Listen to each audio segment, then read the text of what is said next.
everyone, and welcome to No Offseason. I'm Zena Cada. I'm Sabreena Merchant. And I'm Ben Pickman. And today on the show, it's an athletic women's sports crossover extravaganza. Meg Linehan, women's sports lead at The Athletic and the host of the Women's Soccer Pod full-time, is joining us. And she knows more than a thing or two about CBA negotiations in the NWSL. So we want to know, how might these things cross over? What lessons might carry over to the WNBA? Plus, we also want to talk about how this explosive moment in women's sports is happening and what does it mean for all of us in the ecosystem. But first, we got to check in on some news around the association. The Liberty and the Aces faced off Wednesday night in Las Vegas. Competitive battle that saw 13 lead changes, 9 ties, and neither team with more than a 7-point lead at any point in the game. In the end, the Aces walked away with an 83-77 victory. Ben, as our resident Liberty expert, what are your big takeaways after this game?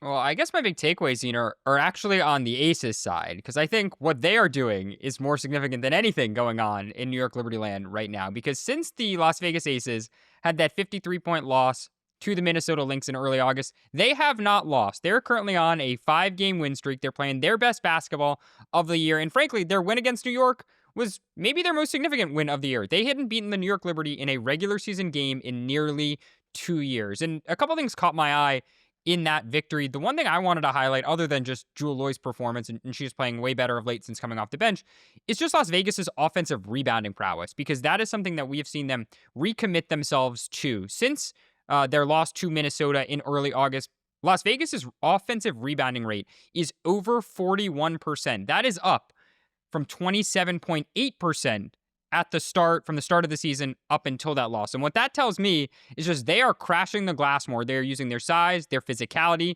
to try and create second chance opportunities and just wear down their opponents. And that is exactly what we saw against New York. They had 8 offensive rebounds in the fourth quarter. Watch the end of that game again. You just see A'ja Wilson, even on missed shots, corralling misses. She had 16 boards in all, integral to Las Vegas closing out that victory, and, a significant one at that.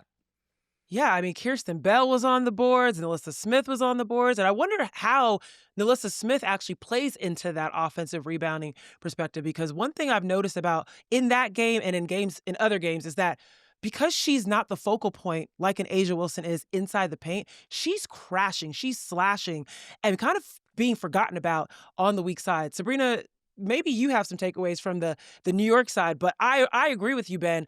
I think the Aces are really made a statement in that game, and have since that Minnesota game, but really in their last 10. I mean, 7-3 in their last 10. What's New York looking like without Stewie out on the floor?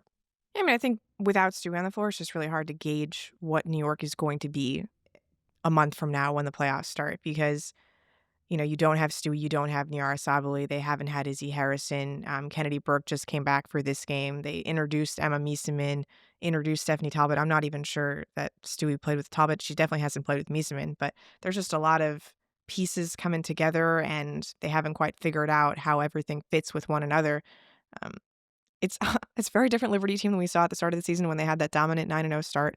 And the thing that kind of concerns me about New York is, you see teams that go through these stretches where they don't have their best players. I hate to always make the NBA comparisons, but I think about the Oklahoma City Thunder, and they were without one of their centers for a lot of the season this year. And this is a team that wins a championship, but you never see them decommit from those winning habits, right? They always played Oklahoma City Thunder style of basketball, even when they were missing parts of their rotation. And with the Liberty, you're seeing it called out a lot these days in press conferences, turning the ball over too much, not knowing if people are cutting or spacing, and just little things that they're not committing to, not protecting the defensive glass, right? We saw that to a great extent against the Las Vegas Aces. And this is not the kind of thing that championship teams sound like, right? You see the Minnesota Lynx, and they haven't won a title, but they're without Napisa Collier. They missed Kayla McBride for part of the season.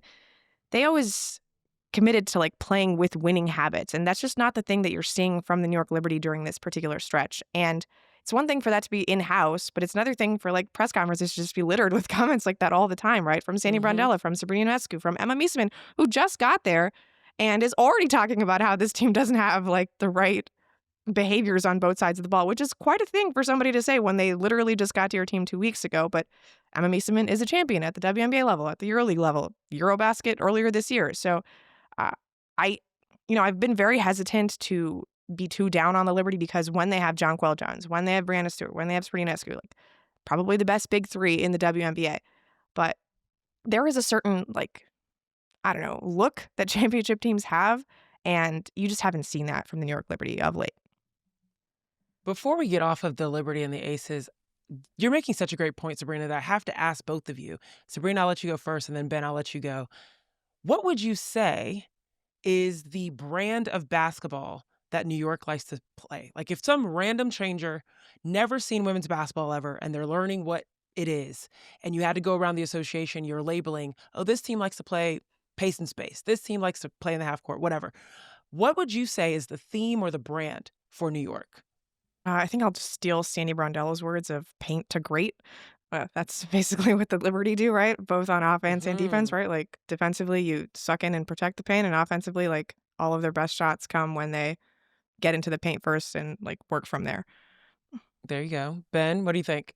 Well, Sabreena and I are on the same wavelength because had you not used that phrase, I was going to use the good to great, paint to great cliche that Sandy Brondello says. I mean, I think the thing we've seen with Emma Meesseman coming in is that New York has gotten back to having some high-low action, right? Having a big on the perimeter kind of feed the post and feed the paint. And that is something that Breanna Stewart has been so good at for so long and so often does that to Jonquel Jones. Emma Meesseman, a really good passer in her own right. And so they've kind of added that element back into their offense as they've gotten her more opportunities and had her settle in. And I think on the defensive end, what we have also seen is just how much of an eraser that Breanna Stewart is, that she is really like a free safety role, switching onto anybody, roaming around on defense, her length, her athleticism, like they miss that on the defensive end of the floor because what we have seen on that end is teams are just putting Jonquel Jones in pick and roll action. And oftentimes they are frankly drawing her away from the rim and trying to pick on her a little bit. And we saw Las Vegas have some success there too. Stewie said she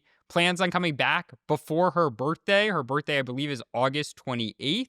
One game that I have potentially circled is August 25th. New York plays Connecticut at home. That feels like to me, it's their first home game in a little bit after a road trip. That feels like a potential return game if you're trying to circle dates. Again, no reporting on that specific game, but has all the makings of an ease back in Stewie kind of return game. I like paint to great. I've always looked at New York as like beat the trees.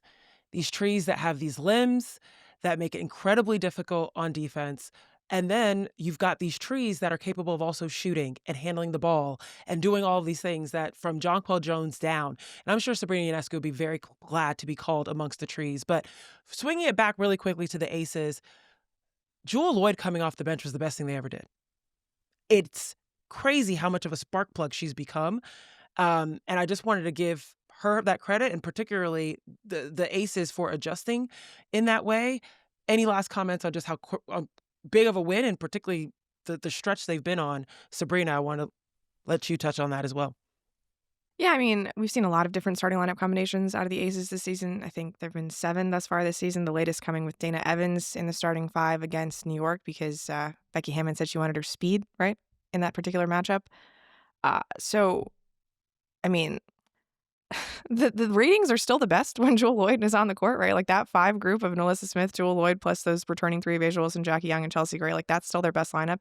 And you see that closing most games. But I do think that there is some sort of like mentality shift involved, like Jewell Loyd being willing to sacrifice and putting the team over herself. And she had a very, team-focused post-game interview with the ESPN broadcast after that game against the Liberty on Wednesday. There is just like, there's some mojo that seems to have been shifted, right, with this particular lineup adjustment. And I think that more than anything is you're just starting to see like a better locker room vibe with the Las Vegas Aces. And they're very much like we got to feel good to play good kind of team. And I think that's all part of it. They're also a look good, feel good, play good. All of the above, for sure. Absolutely. Absolutely. Okay, let's keep it moving because, of course, Aces Liberty happened. Seattle Storm, Atlanta happened. Good to see Ryan Howard back on the court now. She's got 2 games under her belt. Valkyries Mystics happened. They made some history. Veronica Burton, first 30-point game out of any Valkyries player. 30 points out of Veronica. Chechi had 20 points. I mean, it was a phenomenal outing, but that actually wasn't the focal point for the Valkyries this week. It was the fact that they got an egg to hatch. Yep, that mysterious egg ended up being Violet, or Valkyries Vi. Violet's nickname is Vi. And yeah, when it happened, we had some thoughts. Sabreena, this was your focal point earlier this week, and we were texting back and forth about it. We had our thoughts about it. Anytime someone comes out to, is that my Bessie and a Tessie? Sweetie. I just love that song. In the Bay, we listen to it all the time. Valkyrie Violet, Violet comes out. She is strutting, okay? Strutting, looks amazing. The faux pas, I would say the biggest faux pas, and Ben, I know, I'll let you kind of take this from me. There was a moment where a Warriors player became involved. Break it down. What were your thoughts on the way that Valkyrie Violet was introduced to the world?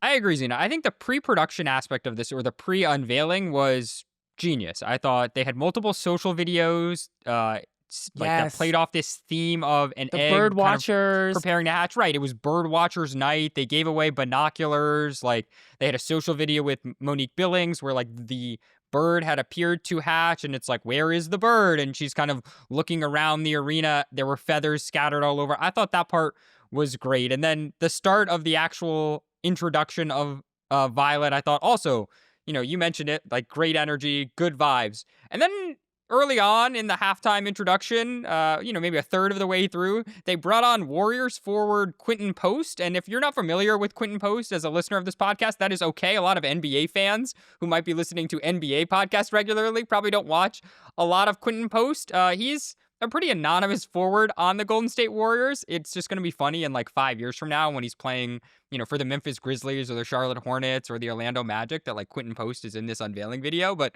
hey, I not digress too much on to say, Post. They actually quite need him. Okay, they need his size and they need his stretch shooting. Okay, we'll see. We can take that to an NBA podcast. But yeah, they had Violet try and attempt some layups, and she missed 3 in a row. And really, it was why are we making Violet, the mascot, do this? Yeah. A mascot does not need to know how to make layups. They do not need to know how to make jump shots. They just need to know how to entertain us. I will also say, love the round glasses on Violet. As a round glasses wearer myself. As you adjust yours. As I adjust mine, partial to people and mascots, I guess, who wear round glasses. So that is a check for me. But yeah, no layups needed from Violet going forward, please.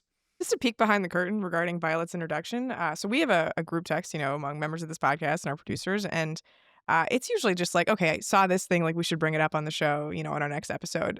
Our group text has never been as frequent as it was during the introduction of Violet. Just comments on everything that was happening, from the feathers and the color of her uniform and the glasses and just the overall attitude and dancing and obviously the layups. The comparisons, I think, to Ellie are going to happen, right? She does have an attitude, right? Not an Ellie attitude, let's say, but just a little more presence than most mascots generally do. So that's naturally going to draw some comparisons to Ellie. I did get a chance to speak with some of the New York Liberty team personnel when they were in Los Angeles this week after the introduction of Violet, and they were, particularly interested in the missed layups because they said Ellie would never touch a basketball, right? This is something that mascots do not need to do. That was my immediate instinct. So for those of you that didn't see it, I'm just going to quickly break down. They first gave Violet a basketball, and she went to attempt the 2-step go up layup, and then she threw it behind her. And I immediately go, this is so cute. Of course she doesn't know how to play she doesn't know how to play basketball. She just hatched today. That's not her job. She doesn't even know what's going on. And it went with what Ben is referring to as far as a marketing genius. They had the bird's eye view, no pun intended, but quite literally the view from Vi's eyes is her blinking and opening up and meeting the dancers and seeing the arena. And it was so cute. And I was a person that just got to Earth probably doesn't know how to play basketball. So when she threw it backwards, I 1000% assumed that the next words out of the announcer, Ari's mouth, was going to be, oh, you don't need to worry about playing basketball. Your job is to make us laugh, make us dance, all that. And I thought she was going to bust out a choreographed dance. And then you can imagine my surprise as someone that also covers the Warriors when Quinton Post walked out. I was wait. What are we doing here? I love Quinton. I love Post. But do we need him, of all people, teaching Vi how to make layups? First of all, his specialty is threes. Okay, we should have looked at that. But I do feel bad for whoever was in that costume because it's not easy. Let's just put that out there. To look through the beak, incredibly difficult. Vi did end up making a layup later in the game through another timeout. So that was really good. And she did a little chicken head afterwards. So shout out to her. But yeah, I think it's going to be interesting how she stacks up against all the other mascots. Zena, can you be on like mascot duty watch as someone who's covering the Valkyries on how Vi's like performance on court fares? Like I would be curious, are they going to continue to have her attempt shots during games? Like what does the athleticism of the mascot look like? Like can you be a little bit of a tracker or stats.wnba.com on mascot watch for this story for us? I like this. I like this idea a lot. I think right now, Vi already, day one, has more attempts on basket than the Lioness in Chicago. I'm blanking on her name right now. Sky the Lioness. Sky that the was Lioness, a exactly. rebranded mascot last year, we should say. Correct, So not exactly. great that you forgot the name. I'm sorry. Sky the Lioness and also Ellie. Like, I mean, that's not a thing. So I think the point is Violet is on beat. That's what matters. And she's got a really cute outfit. She's like a nerdy little cheerleader with the round gold rimmed glasses. She's nearsighted. We found out a lot of things in the press release. You guys can go read it. But yeah, welcome Violet to the WNBA. We are excited to have you. No need to attempt any more layups. We got you, girl. Don't worry. Okay, let's round this out really, really, really quickly because I heard there's something going on in Houston, but with Connecticut. Ben, what's the update there? What's going on with the Sun? Yeah, it's unclear what exactly is going on because this process involving the Connecticut Sun just seems to get more complex with every passing day and every passing week. We already know that the Connecticut Sun very much are up for sale, and there has been some reporting that we've talked about on the show and written about on the site as it relates to the Sun potentially being purchased by someone named Steve Pagliuca, a former Celtics minority owner, and potentially moving the team to Boston. Well, the process seems to continue to be more and more complicated, as I said. We know a group that is run by former Milwaukee Bucks owner or co-owner Mark Lazary has submitted a bid for the franchise, trying to potentially move the team to Hartford, Connecticut, in what would be kind of a short distance relocation. But according to sources that we have talked to, and we're not the only one who's reporting on this story, Houston very much is also an option to potentially, I guess, acquire the Connecticut Sun via sale and then or possible relocation. There's just a lot, though, that seems to be sorted out here. It's not just a matter of finances. This is a complicated process because the Connecticut Sun, their ownership group, like, they're trying to sell the team, and maybe they just want the highest bidder.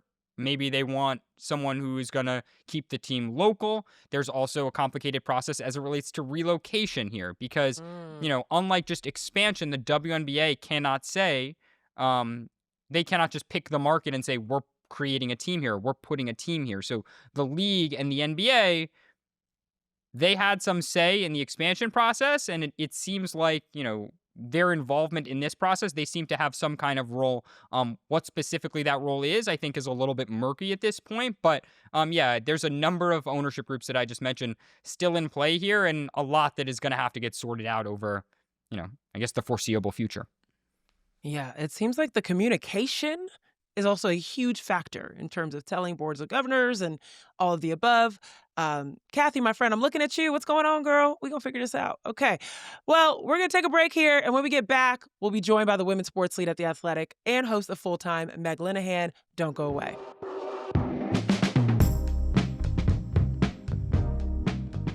We are so excited now to be joined by the women's sports lead at The Athletic and host of Full Time, Meg Linehan. Meg, how are you?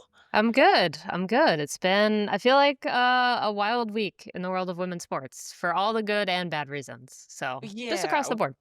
We might, we're touching on that basketball aspect, but we got to get into the soccer world. You had a front row seat to the most recent CBA negotiations in the NWSL, the National Women's Soccer League. And that's really important considering there are other CBA negotiations happening right now in the women's basketball world. So your negotiations in the NWSL took place over the course of 2023 and 2024.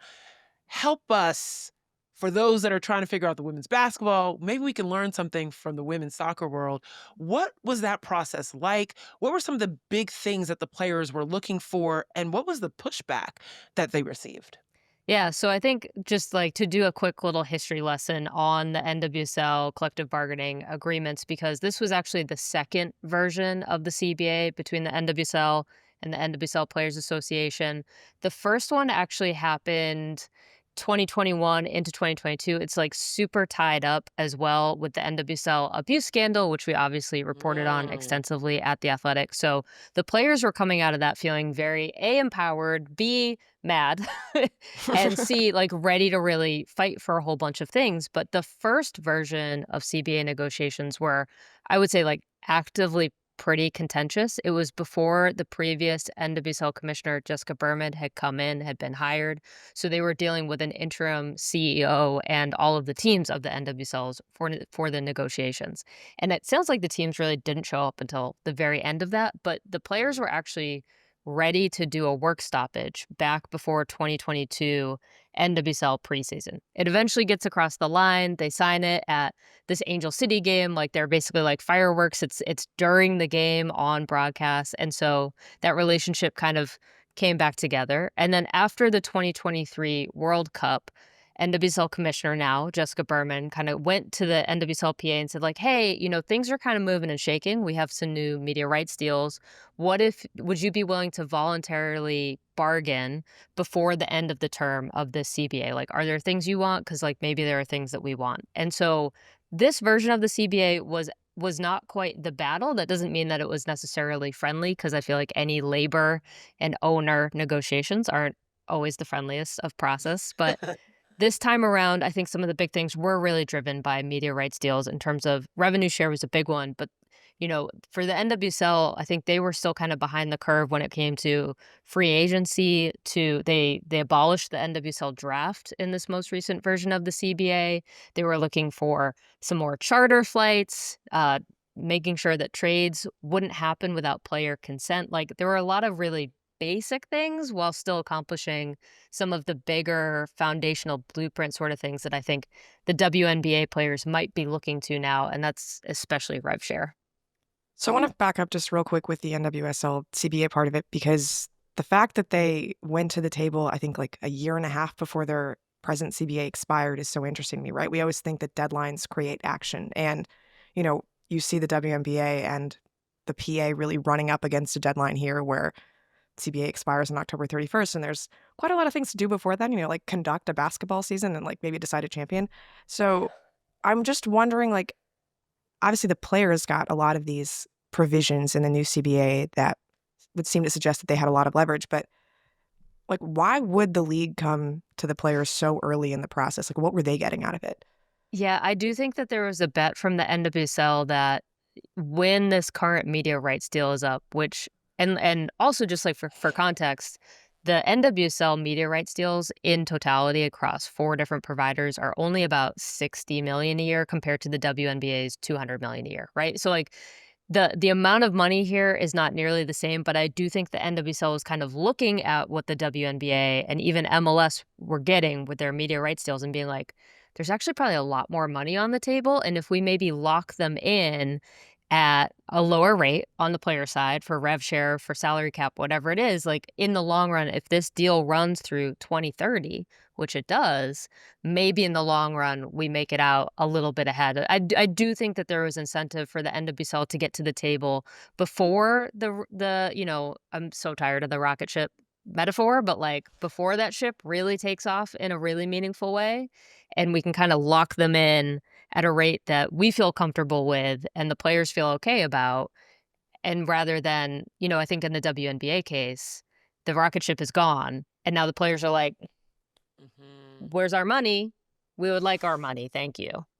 For those that couldn't see, Meg is putting her hand out and patting it. Okay. I love that. And I think that this is a really good point of the timing in which they're now having to retroactively be like, hey, we contributed to the amount of money. We contributed to the rocket ship. We contributed to the fuel that allowed it to take off in this way. And we want our money. And we know that in the 2020 CBA negotiation, which was signed in 2019 and went active in 2020 for the WNBA, it was really about getting one salary increase, which they were able to get, but it was about finding ways to have their humanity dignified, right? And making sure that they could show up as athletes and do their job. what were some of the things that were in the NWSL CBA negotiations that maybe they were able to get from that perspective? And where do they land on the revenue share component? Because now, while the WNBA was able to get that done in 2020, they're now turning their focus back on revenue share. And I think that's the lesson that everyone wants to learn. How can we get in a good place with revenue share? Yeah, I think let's stick with the humanity piece first because, again, NWSL CBA stuff was coming out of that abuse scandal. So there were a lot of Right. safety things baked in. But I think the other piece of this that we really need to talk about is also the massive equal pay battle for the U.S. women's national team, because that was also concurrent with their collective bargaining agreement alongside the men's national team. So you have this very public battle on the women's national team side, which gets boiled down into equal pay. But really, that lawsuit and the CBA negotiations were not just about money. They were about equal treatment. They were about hotels, travel, playing surfaces, medical staff, like you name it. It was all baked in. And that stuff got settled much earlier than the payment piece of it. So there's been that battle. NWSL has always kind of lagged behind the U.S. women's national team. And so there were a lot of lessons even between the U.S. and the NWSL kind of saying, okay, we've got to secure more medical staff. We've got to secure people who are actually dedicated on staff to player care and being able to report problems when problems happen. And, there needs to be reporting mechanisms for potential abuse. And there were so many pieces to that humanity stuff. Also, just the fact that so many players are moms, right? Getting more care around maternity leave, parental leave, whatever it is. So there were all of those pieces. Now, when it comes to revenue share, what's interesting about this is if you go into the NWSL CBA, it's actually I think 3 paragraphs long. It's really very not. short. Yes. It's Yeah. very short. Because I went looking to be it's this huge thing and it's 3 paragraphs. But really what happened is they tied revenue share to the salary cap itself. And the salary cap in the NWSL is, in theory, sticking around to maintain parity across the teams. But it basically guarantees that if a certain, number is hit, in terms of profit from the league, whether that comes via media revenue or sponsorship revenue, a certain percent, I think 10%, goes right back into the salary cap. So that, in theory, is going right to player salaries. The other provision that they added that's really important is that teams have a minimum spend on salary that they're going to have to hit. So they are required to pay players at a certain level. And so those two things are kind of the promise of this revenue share, but really we have yet to see this play out. It's more, this is a long-term play from the players that they believe in the profitability of this league. I do want to talk about the revenue share just because I think that's the main, sticking point for the WNBA at this point. I'm assuming there was no revenue share prior to the 2024 agreement.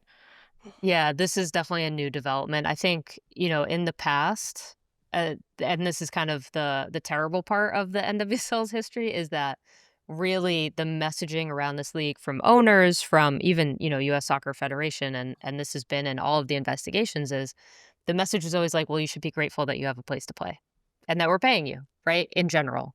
Mhm. And so it was a real reversal from the players to be actually, you should probably be pretty grateful that we're playing for you and you Correct. should be paying us for it. So there was, I think, that sense of the first CBA back in 2022 set them up in order to be able to fight for something that was resembling a revenue share. But also, I think they even had to get the more basic thing of making sure that the Players Association had access to financial information from the league. And that's the first number one thing that you need is actual financial transparency from the league and its teams in order to say, well, okay, we see the trends, we see what the sponsorship money's doing, we see, how media rights are working out, and then when this deal is potentially up and what it could be valued at. Okay, now we've got the information that we can actually say, okay, we want revenue share and we want it at this level. And again, the league is maybe incentivized to come to the table, not just because they can control it in this setting, but also public opinion has played such a massive factor in every single labor dispute between women's soccer players and ownership across the And board. financial transparency. What a concept, right? Yeah. Imagine that. Exactly. I'm so happy you mentioned public opinion because we just saw WNBA All-Star We saw the campaign on the court, pay us what you owe us, and we know how much being judged in the court of public opinion can have an impact on these team owners, on these leagues, and the decisions that they make. And I do feel as if the U.S. women's national team's fight for equal pay, and you're right, publicly, we all thought it was just the money, as opposed to all of these other collective factors that impact the way they show up on the field.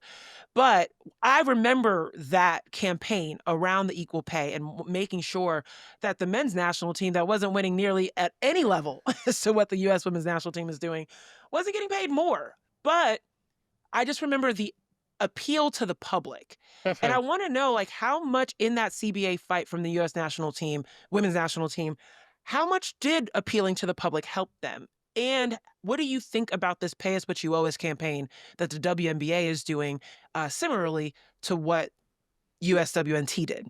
Yeah. So going again, a little history lesson. If you weren't around watching the U.S. Women's National Team, like right before COVID truly hit, they were in the middle of like one of the worst chunks of the battle against U.S. soccer for equal pay, and they came out to a game wearing their shirts on inside out because that way the U.S. crest was hid, but you could still see the stars they had won at World Cups. Right, like complete baller move. Loved it. Like it was just a perfect little moment of protest. And then they made t-shirts off of it. So again, like this WNBA All-Star game, I think a lot of us who've been around in women's soccer are like, yeah, that's the playbook now, right? Like you gotta have a t-shirt moment at this point, because also you can then sell those to fans and raise more money to support your union. So it's a great play. But I do think that public opinion played such a massive role, and the CBA was a completely different process than the equal pay fight and the equal pay lawsuit, but they were so tied in terms of public sentiment, and that's where the needle really moved. I mean, like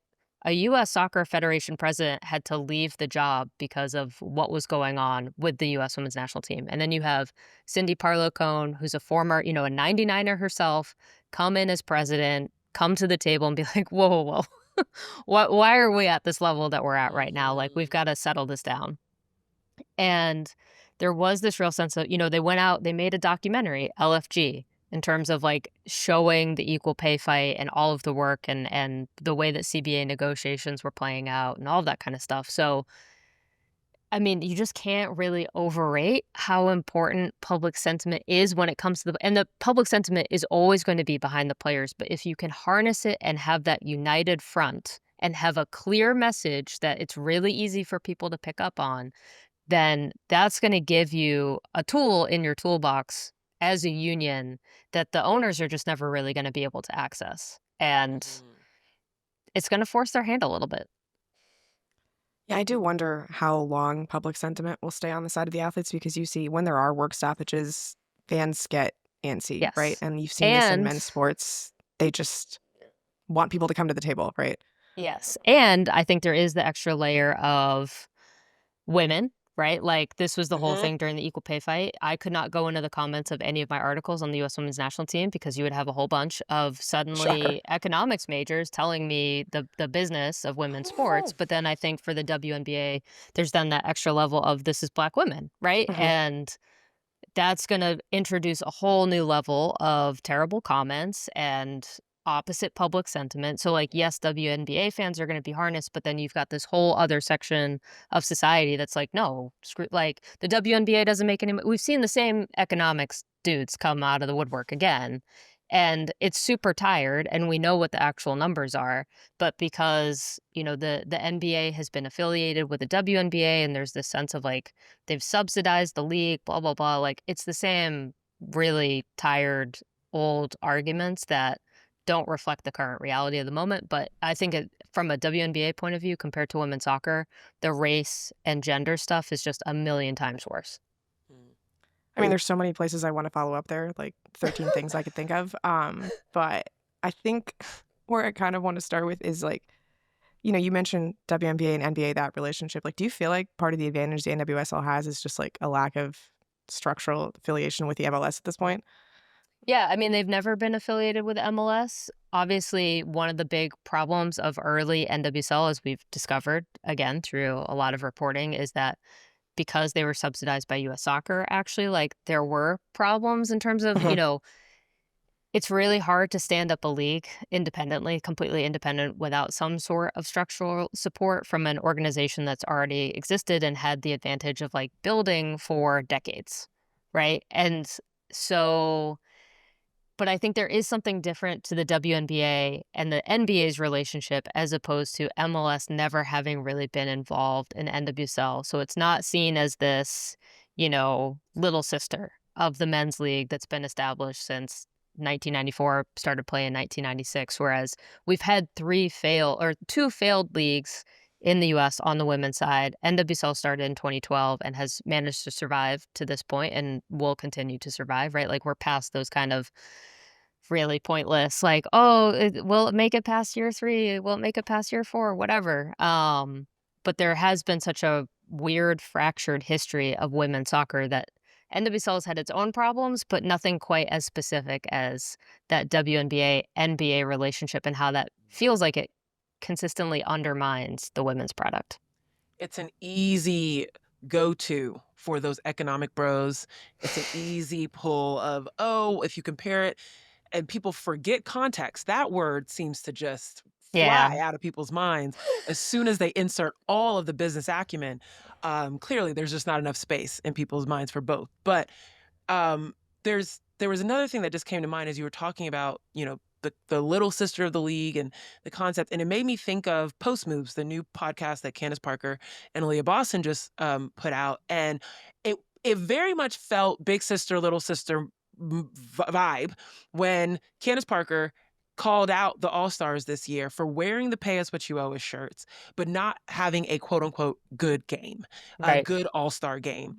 And I thought that was like, it was very much a veteran move. And Aaliyah Boston was like, listen, we had to play on Tuesday. Okay. We're not going to completely exert ourselves at the All-Star game and then have a game in 2 days, which I agree with her on that front.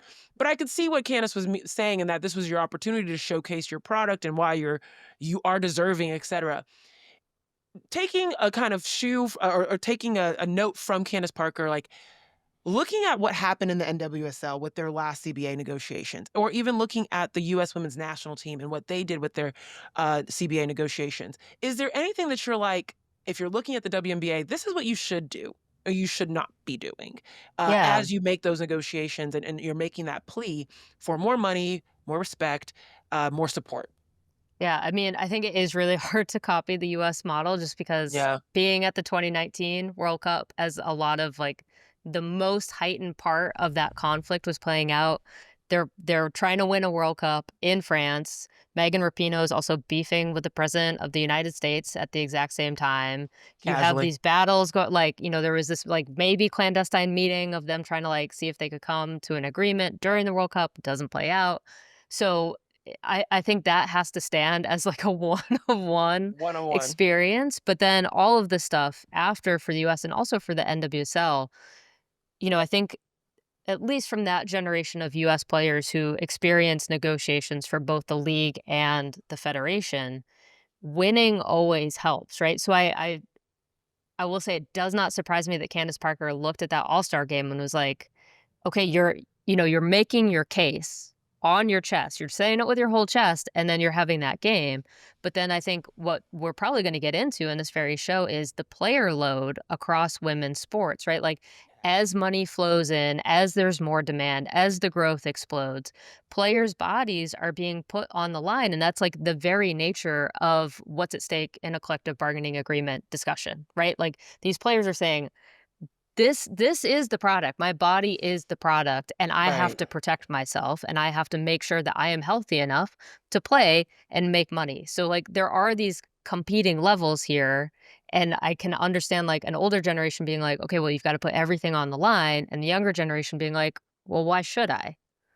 It's really interesting to kind of navigate it through both like the history of the women's soccer part and then also just this bigger conversation about what money flowing into women's sports is going to do to the growth of the league and what players are like expected to do.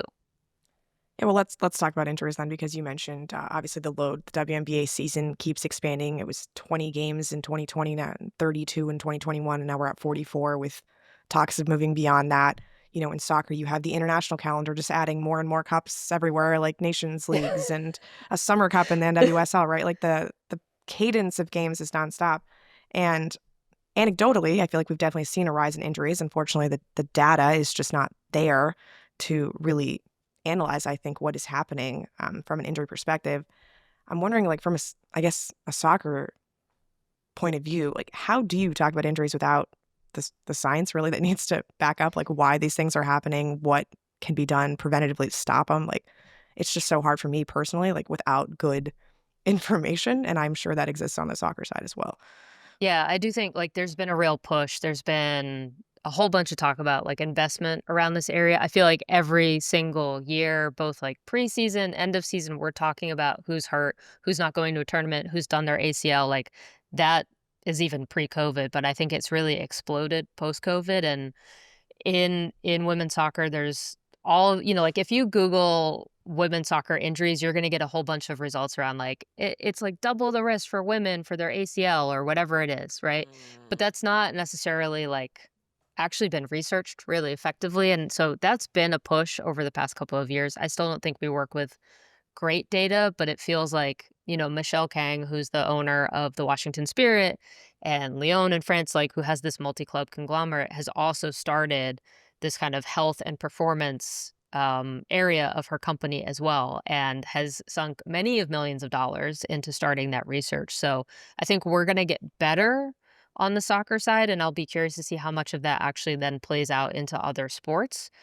But I mean, it's not a new problem, and the root cause to me really does kind of sit with player load in terms of, again, adding games to a calendar. That's been a real sticking point for years. I mean, you think about major tournaments, international duty, club duty, preseason, how much time they have off. Also, we're all playing games in the United States. The amount of travel that you have to do. I mean, WNBA travel like puts NWSL travel to shame too. Like how much time are these players spending on a plane and how are you counteracting that?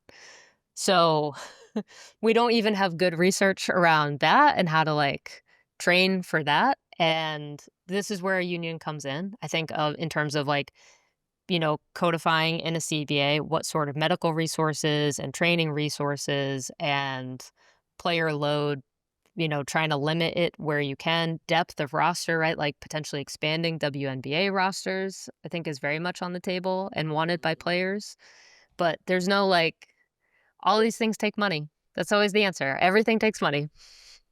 Yeah, I think one thing the NWSL has on the WNBA is like a minimum professional standard in terms of just like sports performance stuff, right? Yes. Yeah. Another thing for the CBA. Right, exactly. As you're talking, I'm just like, I am finding out that there's so many similarities, but also significant differences between these leagues. And I'm also curious, I wonder how much they're talking behind the scenes.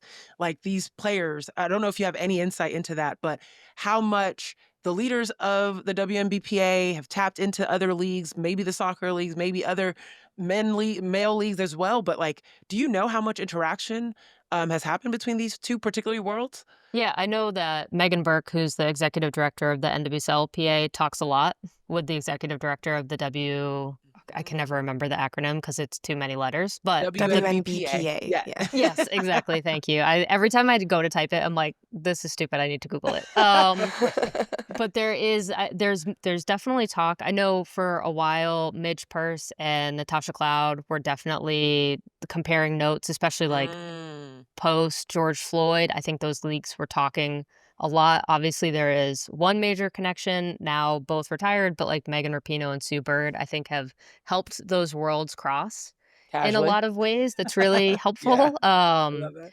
But I do think probably there could be more in terms of like formal chatter between the two leagues of like, have a meeting and be like, this is what we fought for in the CBA. These are the arguments we heard. This is how you could prevent it. But I do think that's happening at least to some extent behind the scenes with the two executive directors, which is also, I think, very encouraging to hear. Yeah.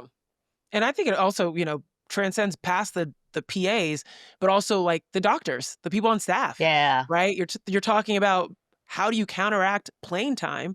I'm sure that that's a factor that you can see across leagues, and how much, there's a lot of connectivity there between these trainers, these athletic trainers, these doctors, et cetera, and trying to combat that. I also That's what's want going to to make, just real ask. quick, the Oh, Portland yeah. Thorns Fire partnership so interesting if they're sharing, a training space. That's a great Totally. point. That's a Totally. great point.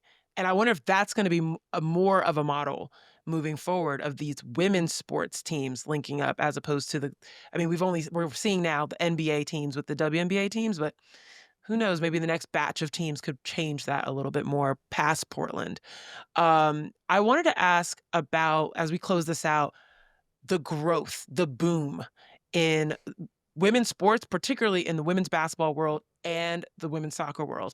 And what's interesting is we just recently did a show about the contribution that Caitlin Clark, her class, has, really given to women's basketball in terms of like giving it so many more eyeballs. We saw the transition from the NCAA world into the WNBA world, and it's just the boom has just been continuing. But the interesting thing is, I know Mallory Swanson, Sophia Smith, and Trinity Rodman. I know Sam Coffey. I know all these names that I did not know before. I'm not a huge women's soccer fan, but like, trust me, I definitely paid attention to them in the Olympics. I paid attention to them in the World Cup. Like, how is it that NWSL, in your opinion, has gotten also a very similar boom in which I'm seeing little girls get pink and purple braids Yeah. in their hair, just like Trinity, right? Like, Yeah. I'm seeing all of this, and I was curious what your opinion was on that. Yeah. I mean, first of all, Trinity Rodman to me is currently like the star of the NWSL, right? Yeah, And part agreed. of that is happening because Sophia Wilson, formerly Sophia Smith, and Mal Swanson Oh, are Sophia's. both pregnant, right? Mhm. So they're not playing this season. So Trinity's kind of got all the spotlight on her of that triple espresso line from the Yep. Olympics. But also Trinity's been dealing with a back injury, just came back, scored the most beautiful goal that she Oh my probably God. could have scored, like at the She tail end to dug it in win the the back of the game for net. I Washington. It was love just it. like, you want Yeah. to talk about perfect storylines? Like Trinity Yes. Rodman coming back from this lingering back injury, saying how she was like gaslighting herself about how much she was in pain and how she had to Mm. become a better player to understand her own body. Again, we're hitting on all of these themes, crying in the post game about how that was the most difficult. Like, you could not write a better script for her return. So Trinity Rodman, just like put her in her own bucket, right? Like, she is kind of the number one American star right now, Yep. I think, and is starting to like truly transcend. But what has been really interesting from a soccer point of view is like there is no central figure like Mhm. a Caitlin Clark. We've also been watching it for MLS with Messi coming to Inter Miami, right? So like there's two kind of direct parallels. The closest we've seen as of late is triple espresso in the Olympics, and then again Trinity Rodman. What's really interesting though is for me, who's been around the sport for a really long time, like I even go back to the 99ers, right? The 1999 World Cup being this big transformative event that changed the sport in America, but also kind of saddled the sport with this idea of the girl next door, right? Like Mia Hamm, Mia Hamm. polite, demure, all of these things, right? Yep. And then you get of the 2011, like the modern edition of the U.S. Women's National Team, Alex Morgan and Megan Rapinoe, who kind of both are still maybe kind of in that mold for a while and then transcend women's soccer in their own ways and in kind of two both complementary but very different ways. And now we're in that middle of a generational change, right? So Trinity's on the rise. Alex Morgan has retired. Megan Rapinoe has retired. And so this has been, I think, one of the big questions facing women's soccer in America, the NWSL in particular, is how do you build a star and how do you build a star that transcends the league and brings people in? And I mean, this is actually what I wrote. I do a State of the League column every year. And my State of the League was like, the league needs to figure out what it wants to be in the US. And it's looking to the WNBA right now and seeing all of this success and seeing the Caitlin Clark effect and going like, oh boy, we sure wish we had that, right? And but I think there are blessings and curses to having that one transcendent figure that brings both good and frequently unhinged attention to the W. And so you can build something, I would hope, in a sustainable way with the NWSL. Is just the challenge is like, does the NWSL know how to do that? And is it going to do it correctly? And that's always the question that I'm obsessed with in my coverage. Yeah, and we're going to have to come talk to you later about like the racial dynamics of all that at play because, you think about Caitlin Clark being the face of a league that is predominantly Black, and now you look at the NWSL, which is becoming increasingly more diverse, and what that means for its... Yes. That's a whole other podcast, Sabrina. Whole other podcast. we don't have time for that all right now. Something that came to mind as you brought up Trinity and Caitlin, though. So. Right. Yeah, well, thanks so much, Meg, for the time and talking about, all of these similarities and touchstones between the NWSL and WNBA. And as we said, we'll definitely have to have you back to explore these parallels even further. Thank you so much for having me. Thank you. It is Friday, so you know what that means. It is time to set your screens, presented by BetMGM. BetMGM, get in on the excitement at BetMGM with any sport, no sweat token. If you don't win your wager, you'll get a stake back in bonus bets. So I'm going to start to set the screen this time, and I'm going with one of the teams that you guys laid out beautifully for me, the Aces. I'm keeping up with everything Aces. All things coming up Aces for the Aces right now, trying to get all my gambling bets puns in here. But really, 7-3 in the last 10. They're playing phenomenally. They're starting to click. They're starting to get their identity back. And I think that that's really important, especially as they try to move up the standings. They try to get home court advantage. Again, how weird is it to think about the Aces in the playoffs without home court advantage? We know it's just a little bit off for them. So Vegas Aces are taking on the Phoenix Mercury, and they're going against each other on Friday night. So that's where I'm going to be watching tonight, I guess, at the time that this show comes out. Sabrina, what about you? Well, tonight we also have the WNBA's first regular season game ever in Canada. The Dream take on the Storm baby. in Vancouver, which should be pretty fun. The Toronto Tempo have a bunch of activations there. So it's, Tempo are going to be Canada's team, and I guess they're part of this whole thing. It's an Atlanta Dream home game, which is very strange in Vancouver. But hey, whatever works to get the WNBA to be playing in that city. But no, more than that, like the Dream have been playing really well. We talked about a team earlier in this show that won 5 games in a row. The Dream are also on a 5-game winning streak, even without Jordan Canada, which really sucks that Jordan Canada is not in the Canada game. But Dream have been playing phenomenally. Well Storm, on the other hand, have lost 6 in a row, just a real stretch of bad, close losses in a row. So I'm just curious if the Storm can figure this out or if the Dream get another win over them in 3 days.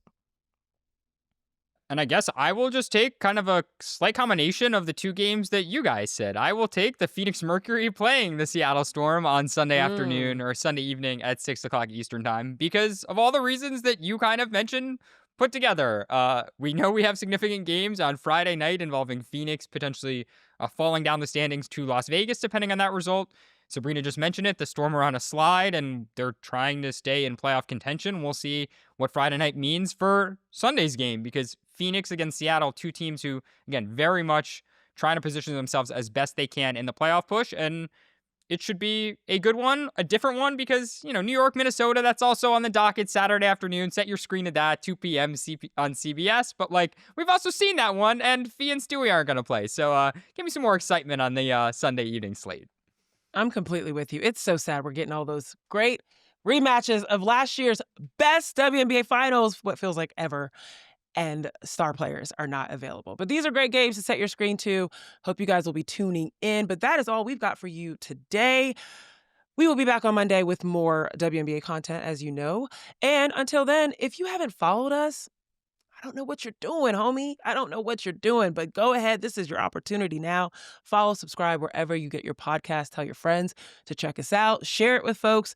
That is called real love. That's what you do when you're sharing it with folks. And of course, head on over to our partner, Yahoo Sports Hub, for more content at sports.yahoo.com/women's-sports. On behalf of The Athletic, Ben, Sabrina, I'm Zena Cada, thanking you for listening, and we'll see you next time. Thanks for tuning in to No Off Season. To hear more, be sure to like and subscribe. We drop new episodes every Tuesday and Friday.